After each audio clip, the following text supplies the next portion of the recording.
Suite de notre test du Nokia N900 pour MaMo France. Alors il y a un point qui a vraiment attiré l'attention du grand public lors de l'annonce du N900, c'est bien son écran d'accueil. Alors l'écran d'accueil c'est une longue tradition sur les appareils MaMo. Voilà, un N810. On va voir que l'écran d'accueil c'est déjà quelque chose d'assez sympa avec une barre Google. On pouvait, on pouvait la personnaliser, donc on pouvait dire que finalement on faisait une recherche directement depuis l'écran d'accueil sur eBay, un système de widget qui était déjà présent. On avait la possibilité également de définir un thème, de sélectionner différentes applets, ça s'appelait pas des widgets à l'époque, voilà, un raccourci web, radio internet, et de rajouter différents éléments à cet écran d'accueil. Alors, vous voyez, c'est pas du tout aussi beau, aussi animé qu'un Nokia N900. On avait également une barre de notification ici qui permettait de gérer notamment les connexions, de gérer le Bluetooth. Mais vous voyez, il fallait cliquer sur chaque icône pour avoir le détail. Voilà, pour la luminosité. Ça, c'était le passé. Le N900 va changer radicalement la donne. En fait, on a déjà une barre de notification très bien faite qui permet de gérer plein de choses, notamment les différentes horloges, les profils, donc on passe d'un profil à un autre très facilement, qui permet également de gérer la connexion Bluetooth, la connexion Wi-Fi, la connexion donc sur les outils de messagerie instantanée et les différents réseaux, mais qui permet également de savoir l'état de la synchronisation sur Mail for Exchange, donc, et de régler le volume. Tout ça directement depuis chaque écran. Après, l'écran d'accueil se compose de 4 volets, 4 écrans, chacun est configurable. Ça c'est absolument génial. Donc du coup on a un nombre très important d'éléments qu'on peut placer sur ces écrans d'accueil, et lorsqu'on arrive au dernier écran, on revient au premier. Donc ça tourne en rond. On a différents types d'éléments qu'on peut ajouter ou retirer de ces écrans-là. Je vais en prendre un pas trop chargé. Voilà, ici c'est pas trop chargé. Donc pour éditer l'écran d'accueil, il suffit de taper dans le vide. Là vous voyez, on a un petit icône qui est apparu, qui disparaît si on ne l'utilise pas. Et ensuite, en fait, on peut très facilement déjà supprimer un élément en cliquant dessus. Voilà, on va tout supprimer. Pour en ajouter un, donc voilà ce qu'on peut ajouter sur l'écran d'accueil. Un raccourci, un contact, un signet, un widget, l'arrière-plan et le thème. Donc admettons que je vais rajouter un signet. Donc là j'ai la liste des signets. Je vais rajouter le signet Facebook. Voilà. Je vais rajouter ensuite un raccourci. On peut faire un raccourci vers l'application Notes. Voilà. Et je vais rajouter un contact. Je vais me rajouter. Voilà. Voilà. Et un widget.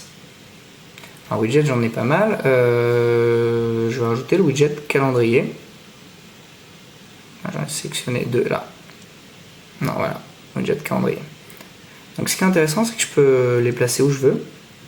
Je peux les supprimer si j'ai besoin.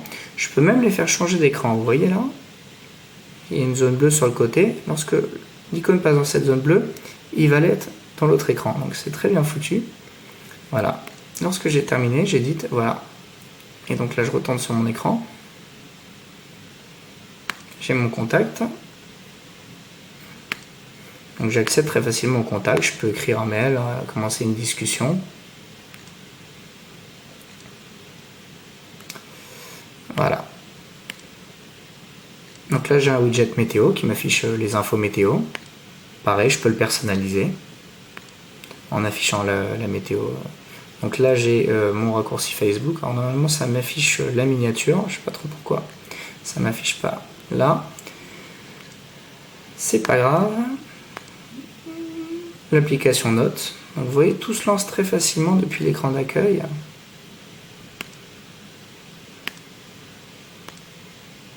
Là j'ai différents raccourcis que j'ai personnalisés. J'ai même un widget localisation qui, lorsque je le lance, va, qui lorsque je le lance, lorsque je l'active, donc là il est activé, si je veux le désactiver j'appuie dessus et il devient transparent, lorsque je l'active va en fait me localiser et me positionner sur une carte. Donc c'est très bien foutu. J'ai un widget qui m'affiche des flux RSS. J'ai un widget Ovi, j'ai un widget Facebook. Un mot sur le widget Facebook.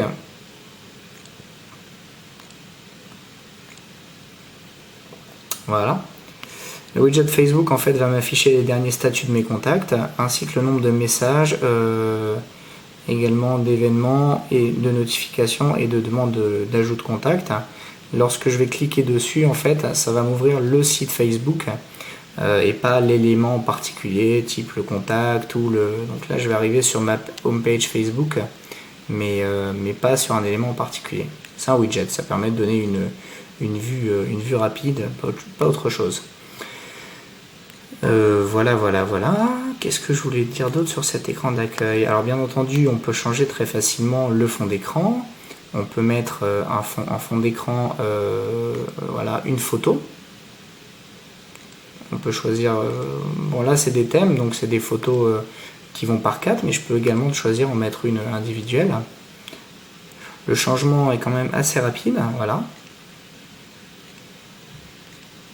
C'est un peu sombre, mais ce qui est intéressant, c'est qu'on peut vraiment personnaliser et faire des raccourcis vers tout le contenu du mobile, et ça c'est quand même très intéressant et très pratique, parce que du coup avec 4 écrans d'accueil, plus le fait qu'on peut mettre tout en raccourci, ça permet vraiment d'avoir accès aux principales fonctionnalités, aux principaux contacts, aux principales infos type Facebook, type news, type calendrier, directement depuis l'écran d'accueil sans aller chercher dans des menus et sous-menus. Et ça c'est une vraie force de l'écran d'accueil du N900. C'est qu'il est très bien fait, très bien pensé, et vous le voyez très ergonomique. C'est vraiment un must-have, et quand on pense à l'écran d'accueil du Nokia N97 à côté, où en fait on a simplement en fait des widgets qui ne bougent pas, des raccourcis qui sont très limités, des widgets qui ne bougent pas et qui sont en nombre également limité, un seul écran d'accueil qu'on peut faire apparaître ou disparaître, c'est très restreint. Là par exemple sur le M900, si je le veux, je pourrais très bien choisir d'avoir un écran vide sur lequel je ne veux rien afficher, un fond d'écran, et d'avoir des infos utiles sur les 3 autres. Un petit point intéressant, là vous voyez en fait, ça clignote un peu, ça veut dire que j'ai une notification. Donc là typiquement, voilà, j'ai reçu un nouvel email. Quand c'est jaune, c'est que c'est important, donc c'est un email. Et là ça me signale que je viens de recevoir un email au sujet de la dernière vidéo du test du N900 que j'ai posté. Donc tout ça est accessible depuis l'écran d'accueil via le système de notification, très simplement.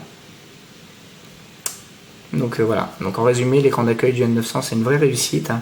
Il est très bien pensé, il est très complet, il est très rapide, il donne les infos essentielles, et finalement c'est ce qu'on demande à un écran d'accueil. Et je pense que même l'écran d'accueil d'Android n'est pas aussi complet, et qu'on a là le meilleur écran d'accueil, toutes plateformes confondues. J'ai pas peur de le dire. C'est en tout cas le mieux fait que j'ai eu l'occasion de tester.